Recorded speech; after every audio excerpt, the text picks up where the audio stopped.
What's up, guys? It's Gregson. Welcome back to the channel and welcome back to Shifting Lanes Garage for another episode. This video is going to be a long one, but not in the sense of long on YouTube. It's actually taken me about 6 or 7 months to actually make this video. Life just comes at you fast, so we're gonna rewind all the way back to September of 2022. Right now it's March of 2023, and it's going to just detail the saga of my downpipe and the install and just tuning my car to actually, work. It works fine. I've been dailying it every day, but it's definitely got a little bit of a weird boost issue, and I think it just might be the base tune is just not optimized for the car. So what we're gonna do today, we're gonna rewind all the way back to there, show you and tell you and talk to you a little bit about the downpipe, about the tune and things like that. And right now I'm gonna go log the car, and then we're gonna talk after you watch all that about what happened with the log, and then I'm gonna send it off to Hilton. And then in the next episode with this car, you'll find me actually hopefully getting the car 100%, because it's March. We got to get it dialed in before the drag strip in April. So with that said, here I am back in September and all over green leaves all over the place. So much for tuning in.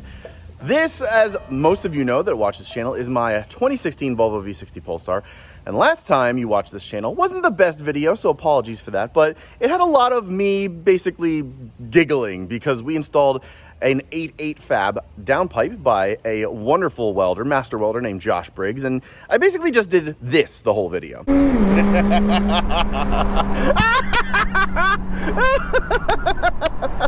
Oh my god, that is so good.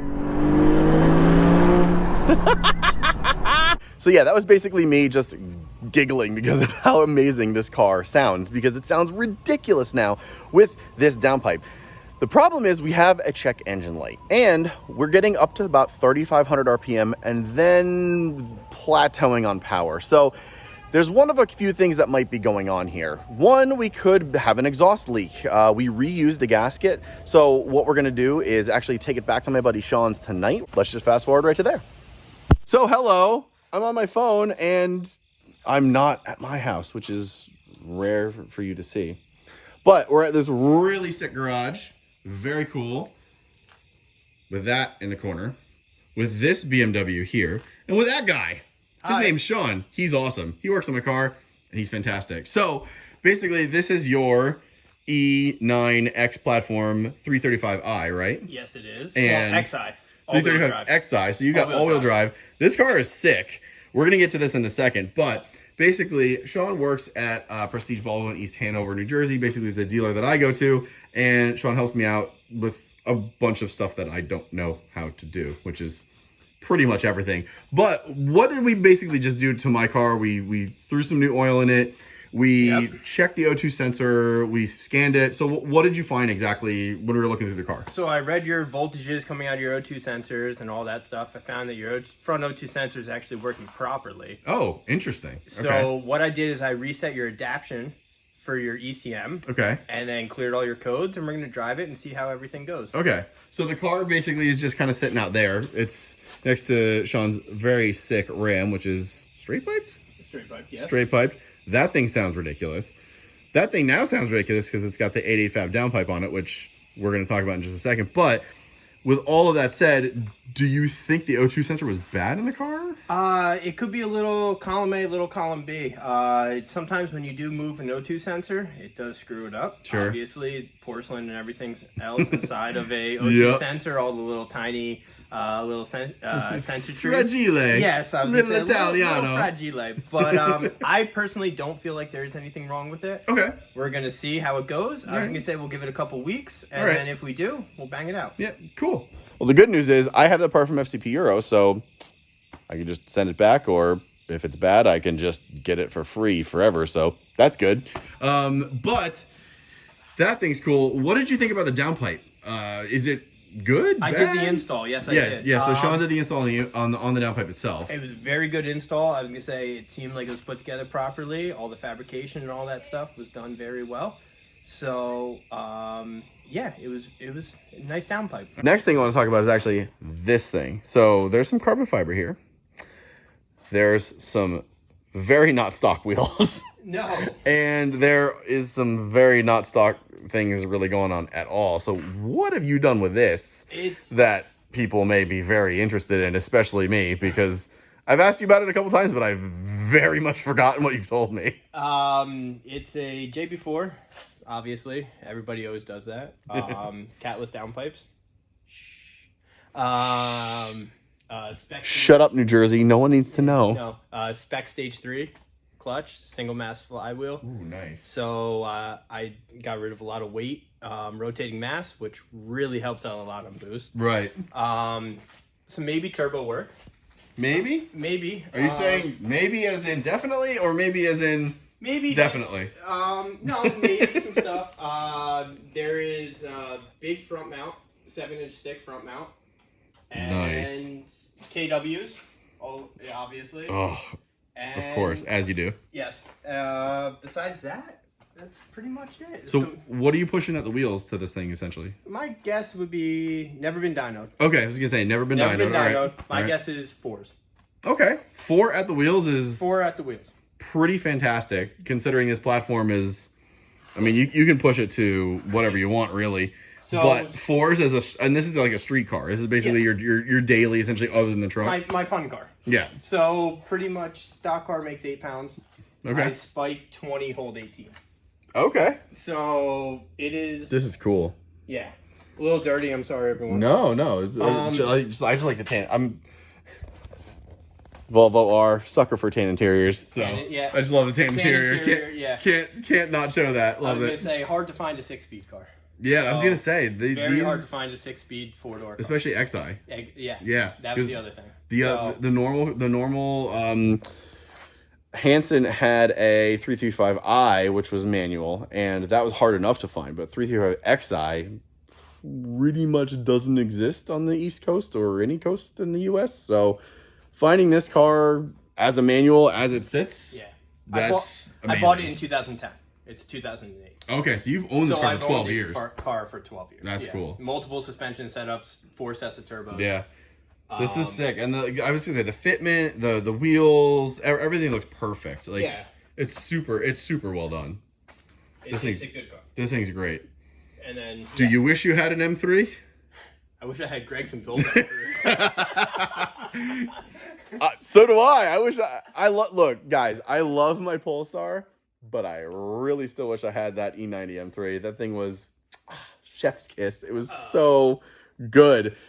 But, family comes first. And honestly, Polestar is not a bad consolation prize, to be quite honest. It's a pretty good car. And this is coming from a Volvo guy. Yeah. It's, it's a good car. It's a good car. It's not an E90 M3, but it's a good car. Might not own any Volvos, but... Yeah, I know. Hey, look. I'm a Volvo guy. Yeah. I still would probably have an E90 M3 over the Polestar, but Polestar, really cool platform, really cool car. 100%. Yes, but thank you so much for helping me out and no problem. Showing me this car, which is very, very awesome. Do you think we can get you on the drag strip with this before the end of the year, maybe?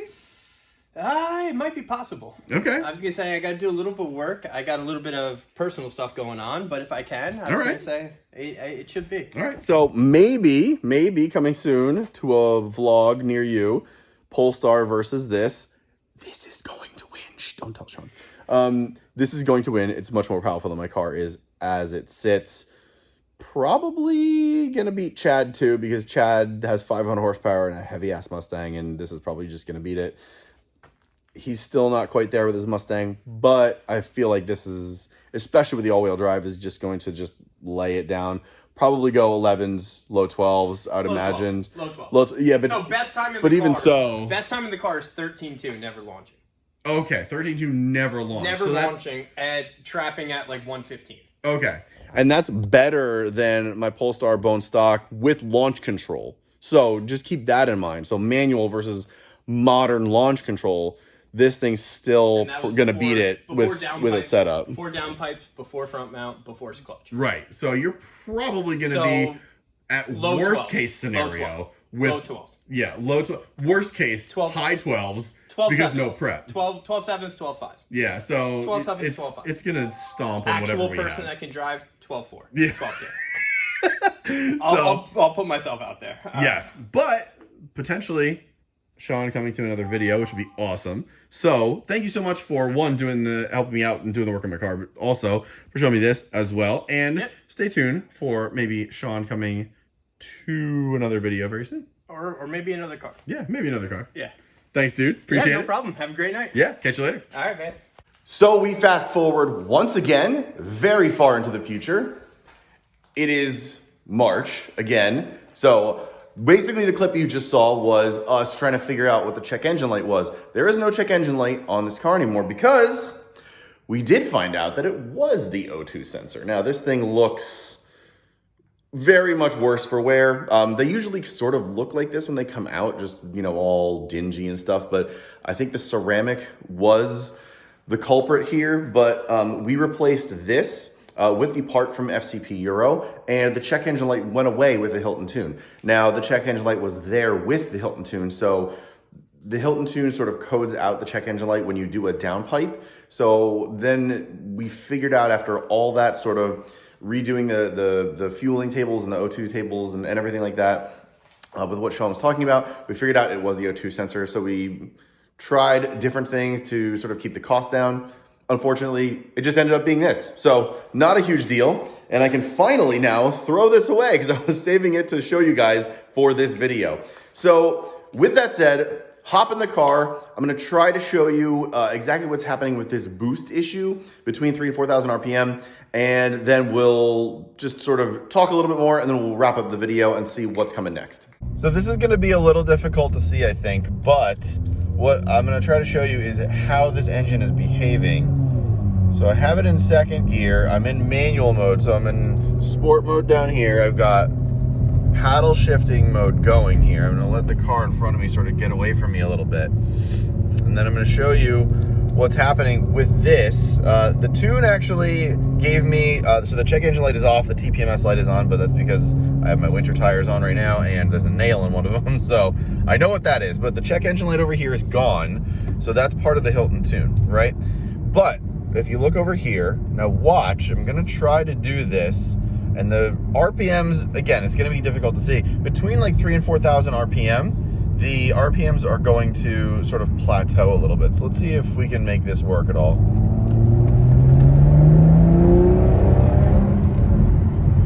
Yeah, that one actually did okay, but what's going on is it's plateauing between 3,000 and 4,000 RPM, and it's really not just giving optimal boost. So it happens sort of sporadically. Not only that, the shifts, again, is really hard to capture on camera, but the car is very jerky when I'm shifting, when the car is cold or when the car is warmed up. So the tune is not very optimized right now, and that's a larger problem that I'm trying to figure out with Hilton. I need to pull a log and send that to him. So that's the next step, and we'll try to figure it out after that. All right, I have arrived home. As you can clearly see, I'm back in my garage, and my tire letters are a little worse for wear than they started the winter with, but this was really a test. I need new winter tires anyway, and I'm gonna tire letter, I think, my summers too, just because I think it looks cool. I really enjoy it, and it was fun, and everyone kind of seemed to like it. And everyone really, you know, gave it kind of a second look when it was going down the road, which is kind of sort of the point of them. I like it. I think it looks cool. Either way, I'm gonna do it again. I didn't really want to film while I was logging because I had to have one hand on the wheel. I wanted to take the actual log on the computer, and doing a camera, I didn't have a mount in my car, and it was just a dangerous situation, so I didn't want to have like 3 things going on. But I basically logged the car. We have exactly kind of what's going on, and let me kind of explain to you exactly what is happening here. The car itself, the tune is perfectly fine. The car seems to be okay in every single way. It's just when you hit around 3,500 RPM to 4,500 RPM in 3rd, 4th, 5th gear, and you're doing like a more aggressive pull, right in that RPM range, it seems to be like sort of this power plateau. And I don't know if that's the tune. I'm not sure if I'm sparking out. I don't know if it is a fuel thing, a trans tuning thing. Either way, Rob Hilton over at Hilton Tuning should be able to figure it out and tell me exactly what's going on. You know, it's a baseline tune that's in there right now. We haven't done any logging. We haven't done anything that's basically updated to the car since I logged it, or since I tuned it back in October of last year. So this will now get this car back, you know, to 100%, especially with, you know, nice weather coming in. Actually, it's quite nice out today. It's really, really beautiful. It's about 50 degrees here in New Jersey. I want this car ready for the drag strip. I want to see if we can get it into the 12s and hopefully ready for some more modifications this coming year, which would be just the best thing ever. So with that being said, thank you for watching this video. Stay tuned for the next one, which is where I will explain exactly what happened, what's going on with the tune, and if we're gonna do any other modifications to the tune itself, and what else we're going to do with this car. If you haven't seen, Chad's building his Mustang, and it's going to be way faster than this thing. So I'm going to link a couple of those in the description below, some cards above, and at the end of this video. You guys need to go check it out because the car is going to be an absolute monster. It's going to be faster than this. If it's going to be faster than this, do I sell this and then get something faster just to make him angry? I feel like I should. I love this car, but I kind of want something faster than Chad, and this isn't going to cut it. But long and short, I still love the car, and I still want to keep this car. And we're still going to keep making sure that this is a good daily driver, an enthusiast daily driver for me and my kids, and we'll get the tune dialed in. And that'll do it. I've rambled on long enough. Thank you so much for watching. In the next episode, you'll see more of this car and more fun stuff to come. Don't forget to hit the subscribe button if you haven't. You can follow me at RealGregsonM pretty much anywhere, and follow us at Shifting Lanes, of course. And thank you so much for watching. I will catch you next time. See ya.